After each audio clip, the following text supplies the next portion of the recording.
kayo na talaga, SB19. Grabe. Dahil sila lang po ang natatanging grupo, mga tagapanood o natatanging Filipino artist na mayroong pinakamarami, na as in pinakamaraming kauna-unahang Pilipino na nakagawa nito o nakakamit nito. Ang SB19 lang po. Narito nga ang mga first ng SB19. Alam niyo ba na ang SB19 on March 2025, ang first Filipino causes an online que of 100,000 plus. At ang SB19 din, ang first Filipino to have a docu on Netflix. Ang grupong SB19 din, ang nagkaroon ng first Filipino allowed to bask in Singapore Financial Center. And ang SB19 din, ang kauna-unahang Pinoy or P-pop group na nag-grace sa Spotify Lounge's new stage sa Singapore. Ang SB19 lang din naman ang kauna-unahang Pinoy na nag-break into top 5 on 2 BB charts. At ang SB19 din, ang kauna-unahang Pinoy group to have the biggest Filipino con in Singapore. Concert po. Ang SB19 din, ang kauna-unahang Pinoy na nag-release ng exclusive CD sa Japan. At ang SB19 din, ang kauna-unahang foreign, non-Taiwanese na nag-perform sa Hito Awards sa Taiwan. Ang grupo, ang Mahalin Ma din, ang kauna-unahang Pinoy group na pumasok sa debut at top number 1 for Billboard's WDSS. And of course, ang SB19 lang din ang kauna-unahang Pilipino to ferp in the PH Arena for 2 days straight na punong-puno.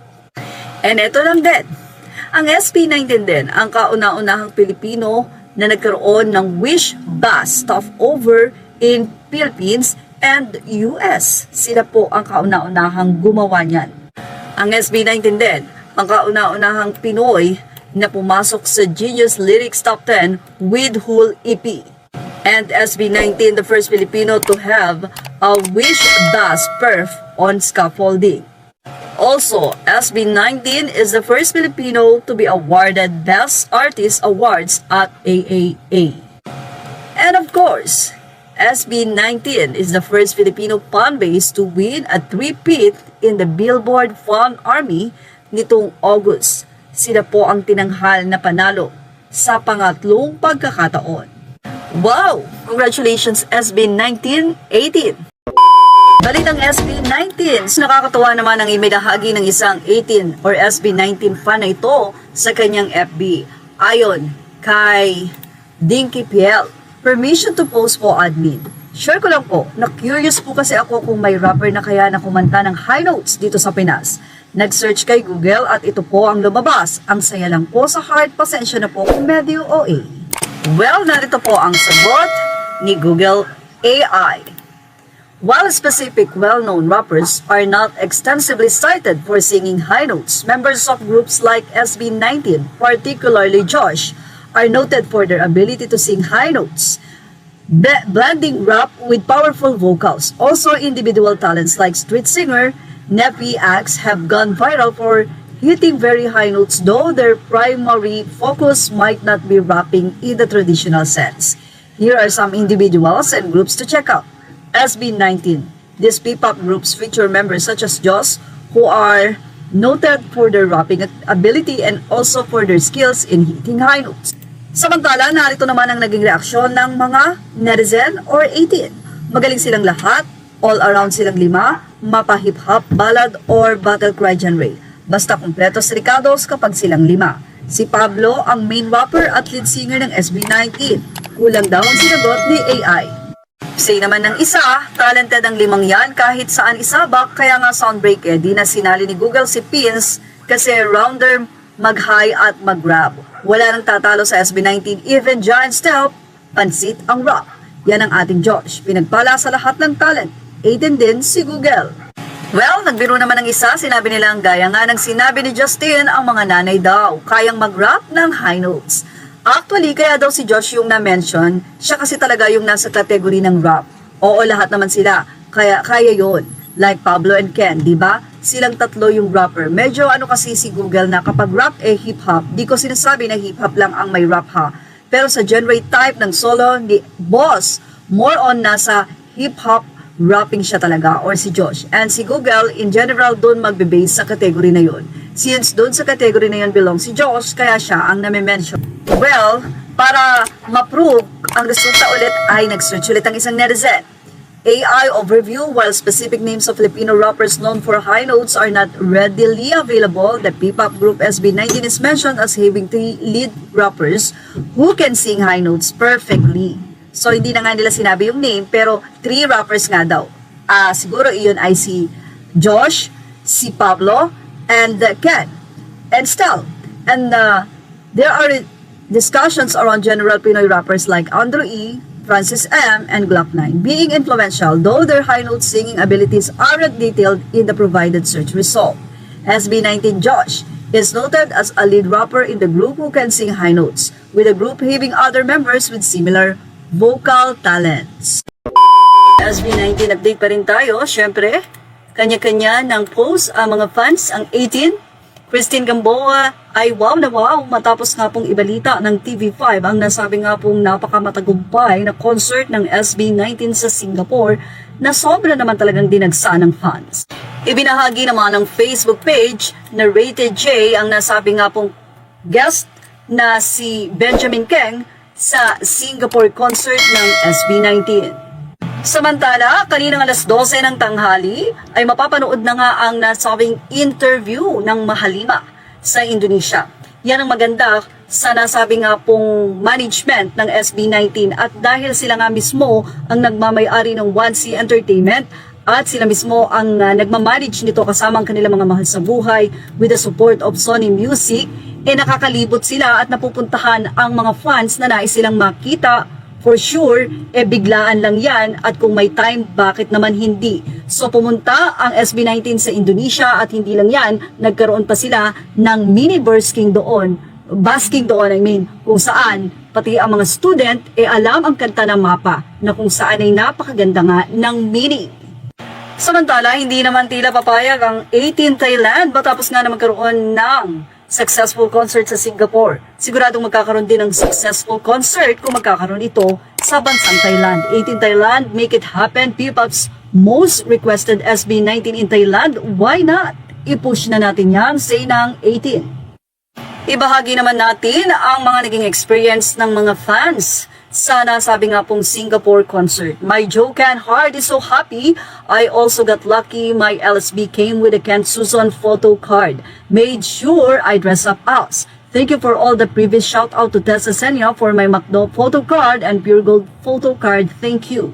So World Tour SG mula kay Angel Mar at ibinahagi niya nga ang ilan sa mga photo niya sa nasabi nga pong concert sa Singapore. Actually, marami pa nga pong 18 ang nagpapasalamat dahil nagtutulungan sila kapag ka nandun. Pag nagkaroon ng problema ang isa ay tutulungan. Pag nagugutom, mayroon silang mga pagkain na dala. Kaya naman napakababait nga daw ng 18. They love each other. Kasi nga, mahal nila ang SB19 na nagbibigay din ng pagmamahal sa kanilang mga fans. Dahil sabi nga ng SB19, kung wala sila, wala rin naman kami. Kaya naman salamat sa suporta.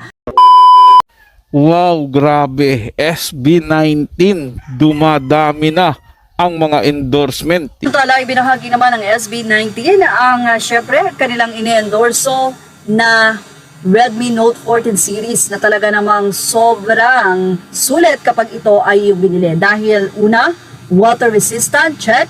Drop resistant, check. Scratch resistant, check.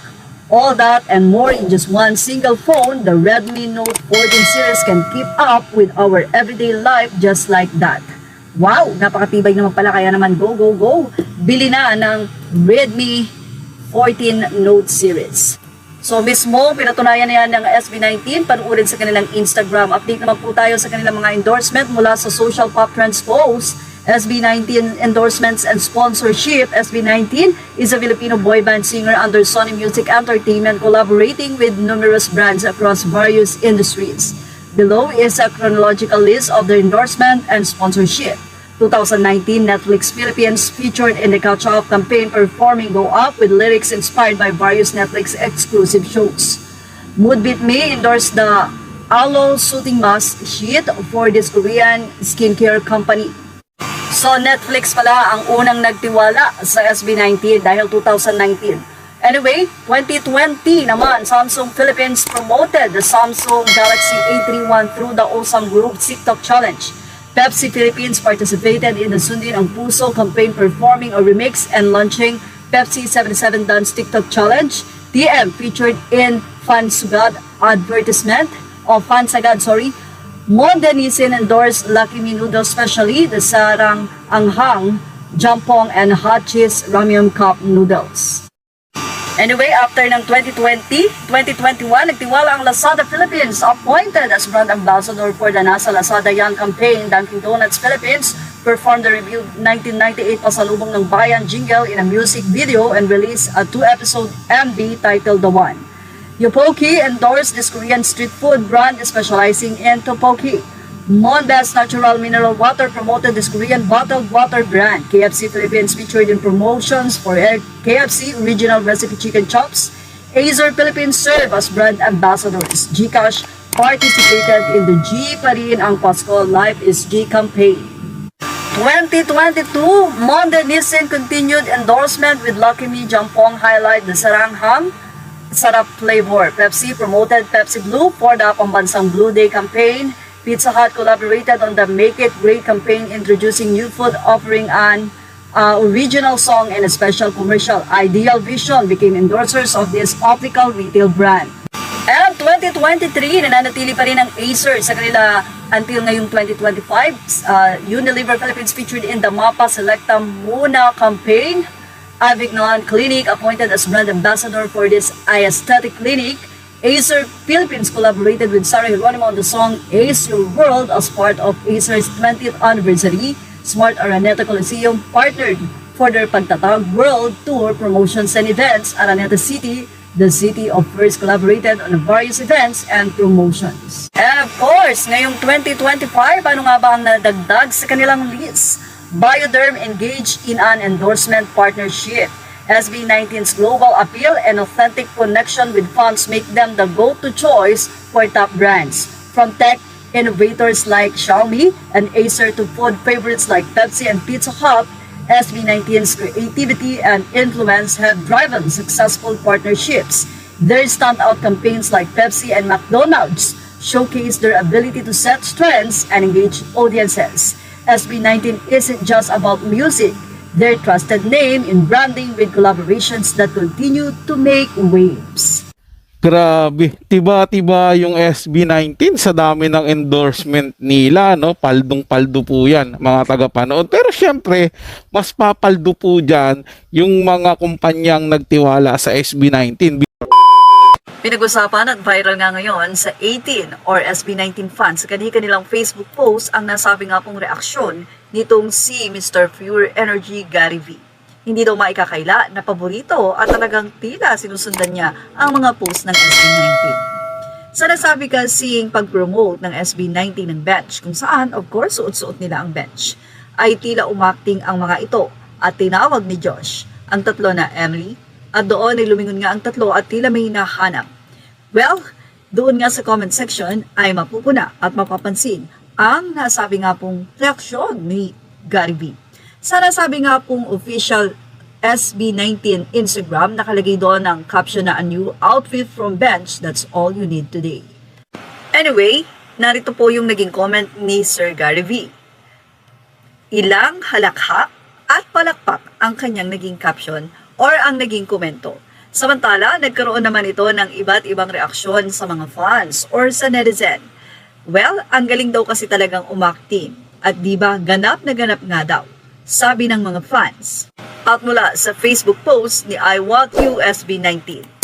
Well, reaksyon naman ng mga fans, favorite niya talaga ang boys. Outfitan niya daw yan kasi At tuwang-tuwa naman ng isang fans at sinabing yung emoji pa lang, nai-imagine ko na si Sir Gary V kung paanong tawang-tawa siya. Say pa ng ilang mga fans, oo nga, tuwang-tuwa si Sir Gary. Talaga naman pong paborito ni Gary V ang SB19. Samantala, ibinahagi naman ng SB19 2 days ago ang kanilang mga photo sa Japan, kung saan isang Japanese din ang makikitang nag-comment sa nasabing post sa IG ng SB19. Well, ang translation ng nasabing komento, the fact that SB19 was in the streets of Shibuya makes me so happy. The street of Shibuya in Japan has become or have become even more special by SB19. Thank you so much for the wonderful pictures, for coming to my country. Thank you so much, Ken. Ken in Shibuya is super awesome too. Naku, mukhang bias niya kasi. SB19, ibang level na pag nag-endorse ng produkto. Yan. Samantala, ang McDonald's naman na inirelease ilang minuto pa lamang ang nakakalipas ng McDonald's at nakalagay doon ang snacks, bigay na bigay sumayaw kahit walang audience.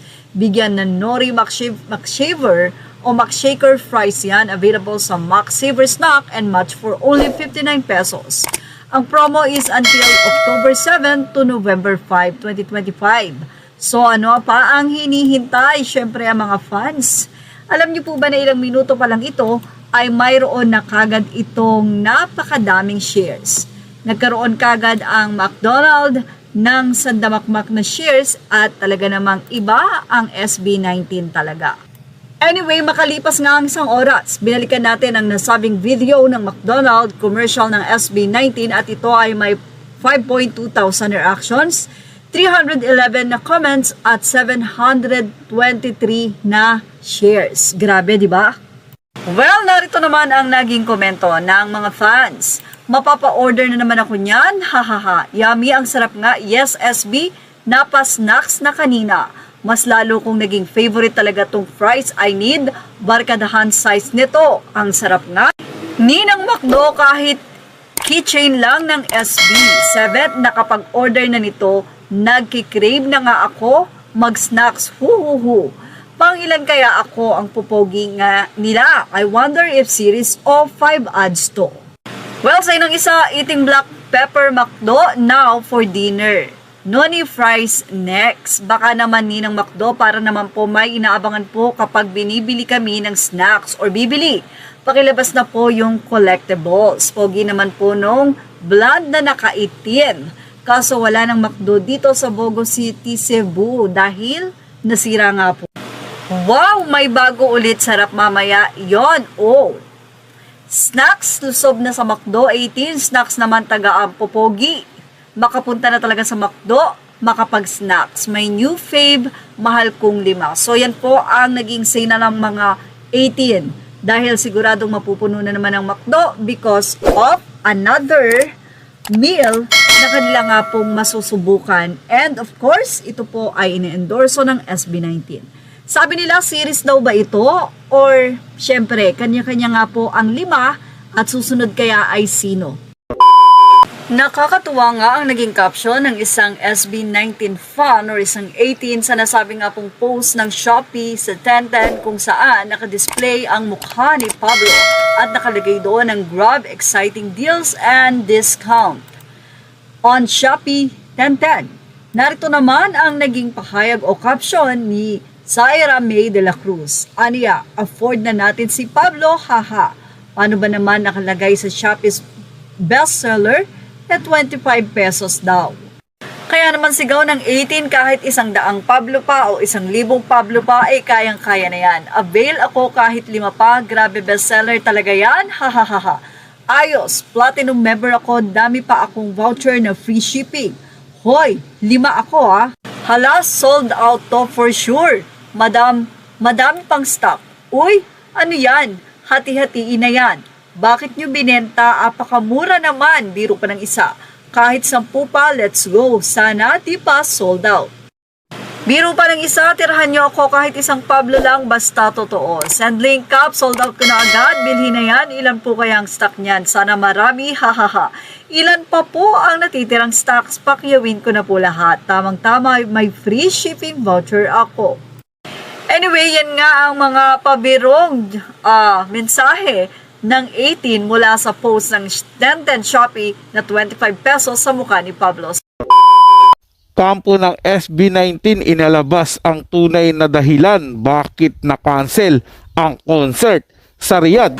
Marami nga ang nalulungkot ngayon matapos nga ang i-announce ng 1Z Entertainment ang nasabi nga pong pag-cancel or hindi na nga po matutuloy ang simula at wakas concert ng SB19 sa Riyadh na magaganap sana ngayong October 9. Well, narito po ang naging pahayag ng 1Z Entertainment na kung saan labag man sa kanilang kalooban dahil sold out po ang ticket sa nasabi nga pong dapat ay concert ng Mahalima pero sa hindi inaasahang pagkakataon ay makakancel nga ito at hindi na nga po matutuloy. Pahayag ng 1Z Entertainment, it is with deep regret that we must inform you of the cancellation of the SB19 Simula at Wakas concert in Riyadh, KSA, scheduled for October 9, 2025. At the Intercontinental Durat AI Riyadh or Al Riyadh. Unforeseen circumstances have led us, together with our partners and producers, to make this difficult decision. We understand how much this event meant to you, and we share in your disappointment. For those who purchase tickets, we want to assure you that you will receive a refund to your original payment method. We appreciate your understanding and support during this time and will keep you updated if Riyadh is included in future tour plans. Thank you for your continued loyalty. Sa naging pahayag ng COO or ng 1Z Entertainment, makikita na sinabi niya na may unforeseen circumstances. Well, ilang mga netizen or SB19 fans, maaaring 18 sa Riyadh ang nagbahagi ng di umano ay may issue ng attacks ngayon sa Saudi sa Riyadh. Kaya naman walang katotohanan na dahil kaya na-cancel ay hindi na sold out ang tickets at tilang hindi nakakuha ng permit. Maaaring may permit na sila, ngunit ang 1Z Entertainment mismo ang nag-decide dahil na rin sa threat or banta ng nasabi nga pong, alam nyo na. Narito po ang naging komento ng mga fans. Say ng isang netizen, Caps, according to Al Jazeera, they were missiles warning there in Saudi Arabia. Maybe that's the reason why they opted to cancel. Sana magkaroon ng live explanation ng Mahalima kung bakit na-cancel para malaman ng mga 18 sa Riyadh, di ba sold out ang ticket dyan? Say naman ng iba, sayang para sa ikabubuti, mas okay nang ma-cancel kaysa sa magkaroon ng problema or casualties. Kaya yan, babawi sa ibang sked, dami pang line-up, go, go, go. October 9 then October 11 Dubai, Lagari din kaya okay na rin siguro 2 hours by plane, pwede na kayong mag-Dubai. Hindi papayag SB19 na hindi makapag-perform sa Saudi in the near future. Riyadh, relax and wait. Isang maulang hapon po sa ating mga tagapanood. Ayan, dinig nyo naman po sa ating background sounds. Ayan na, may kulog na po mga tagapanood. Pero tuloy lang po tayo sa ating paggawa ng reaction video, pagbibigay ng komento, opinion sa balitang SB19 kanselado ang concert sa Riyadh. Bakit kaya? Atin tong alamin at ito'y galing po sa channel ni Showbiznap. Nasa description po yung link ng kanyang channel, bisitahin lang po. At syempre huwag niyo pong kalimutan na mag-subscribe dito sa ating channel at hit ang notification bell para ma-update ka sa mga bagong video. Kaya naman simulan na natin to mga tagapanood. Let's do this!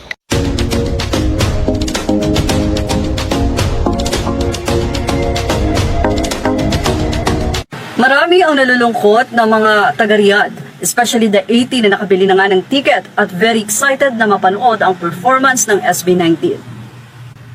Hanggang sa hindi nga inaasahan ang naging announcement ng 1Z Entertainment. Of course, pinagdesisyon na niya ng board, especially the CEO and the COO, Justin De Jos and Pablo. Narito ang kanilang naging cancellation notice statement. It is with deep regret that we must inform you of the cancellation of the SB19 Simula at Wakas concert in Riyadh, KSA, scheduled for October 9, 2025 at the Intercontinental Dura Ai Riyadh. Unforeseen circumstances have led us, together with our partners and producers, to make this difficult decision. We understand how much this event meant to you and we share in your disappointment. For those who purchase tickets, we want to assure you that you will receive a refund to your original payment method. We appreciate your understanding and support during this time and will keep you updated if Riyadh is included in future tour plans. Thank you for your continued loyalty sa SB19, 1Z Entertainment. Isang reaksyon naman ang kinatumaan ng mga 18 or ng fans dahil mula kay Camille Talubacon, sinabi niya na, "We are with you in prayers, our dear Mahalima. We still love you guys. Okay lang yan. Blessing in disguise ito. Riyadh 18. Mula naman sa isang nagngangalan na Esther Ahero sa kanyang Facebook. With only 3 weeks ticket selling, it's understandable hindi kinaya ng time plus masyadong rush yung pag-announce. Yes, we knew there was Riyadh leg, but unlike the other stops, 18 Riyadh weren't given sufficient time for preparation. Ni hindi nga sure kung tuloy pa ba yung Riyadh kasi wala man lang promotion or anything na magsasabing meron pa. Then out of the blue, may announcement tas ticket selling na agad kasi 3 weeks na lang, my dear. 1Z Entertainment, hope this serves as a lesson na rin sa inyo. Please wag yung ura-urada. I know mahirap makakuha ng permit sa Riyadh. Pero sana may pahaging man lang kayo na tuloy kayo doon para nakapag-prepare ang 18 Riyadh. Gulat na lang kami, ticket selling na agad. Tas ngayon, I know a lot of 18 will come at me for this. But I won't take back what I said. But still, I love you guys so much. Ayon naman sa ilang 18 fans, pero if you know Caps, I don't know, base lang sa nalaman ko, di ba una, yung page ng iba nag-post ng date ng Cons Riyadh. Hindi pa nagpo-post ang official ng date si OPP, even though kalat na ang date sa Cons Riyadh, still OPP is silent for how many days of week. The 3 weeks before Con, dun na lang naglapag ng ticket selling si OPP. Baka siguro hindi rin sila sure sa umpisa kasi nga mahirap makapasok or magka-Con sa Riyadh. Siguro no choice kasi naunahan silang mag-post kahit di sila sure kaya siguro nag-try na lang sila ng best nila. Baka makalusot kasi na i-post na eh. Bala, ongoing pa lang yung deal at na-misinterpret at nag-post agad yung kabila kaya pinush na lang nila 3 weeks before Con. I don't know Caps, yun lang ang sakin. Anyway, siguro sinakripisyo na lang talaga ang Riyadh dahil unang-una ito nga ay biglaan. Mapapansin nyo, ang Riyadh ay nakalagay October 9 samantalang ang concert nila sa Dubai ay October 11. So talagang gahol na sa oras, meron pa silang pagpapractice para sa performance nila sa Dubai. Sila po mga tagapanood, ito ay comment at opinion lamang, wala pong personalan. Paalam po at mabuhay po kayong lahat. Maraming salamat po sa inyong panonood.